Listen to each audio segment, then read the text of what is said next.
We want to be able to move our toes well at will, to be able to walk well without limping or causing stress up the legs into the hips. Want to make sure that your pelvic floor doesn't struggle because of poor walking patterns. Here are a few simple things you can do to keep your toes and feet working well. I bet you recognize these toe spacers. You get them when you get a pedicure. Your toes might be squished together because you've been wearing tight shoes all your life.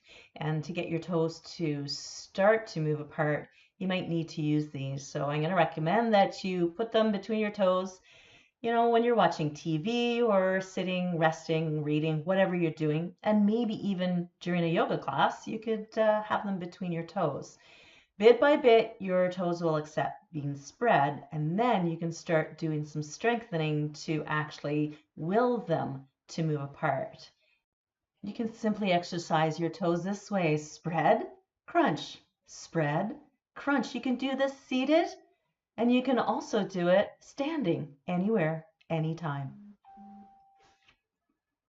Here's a fabulous stretch to be able to place your toes in a position that they will be the most effective and the strongest to be able to propel you forward as you walk.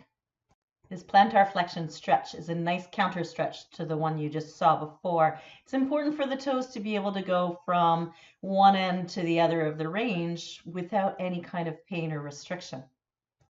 Here's a great exercise to build the strength in your toes and the shin muscles as well. Place a blanket or a towel on the floor and gather it until it comes underneath your foot. You could do it seated, you could do it standing.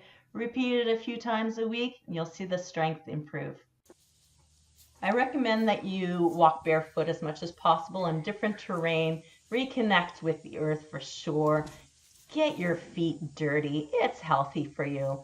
Keep them moving well. Get them out of tight shoes, and you'll see it'll make all the difference.